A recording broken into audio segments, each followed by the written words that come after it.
नाज़रीन, घोटकी ज़िले में कोरोना वायरस जा 58 केस ज़ाहिर थिया आहिनि। वधीक तफ़सील ॿुधाइण जे लाइ असां सां टेलीफोन लाइन ते मौजूद आहे घोटकी मां मेहरान टीवी जो रिपोर्टर एहसान कलवड़।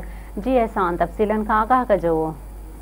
जी बिल्कुल, घोटकी ज़िले में 269 माण्हुनि जे नमूननि जी चकास खां पोइ 58 माण्हुनि में कोरोना वायरस जी तस्दीक थी आहे, जंहिंखां पोइ जेको घोटकी ज़िले जो जेको मजमूई तौर ते अंक आहे उहो 598 थी वियो आहे, जंहिंमां 25 ॼणनि जो तालुक़ु मीरपुर मथेल सां आहे, 14 ॼणनि जो तालुक़ु ॾहिरकी सां आहे, जॾहिं त 10 ॼणनि जो तालुक़ु उबावड़े सां आहे ऐं 6 ॼणा जेके आहिनि उहे खानगढ़ तालुके सां आहिनि। घोटकी तालुके जा 2 ॼणा हिन में शामिल आहिनि।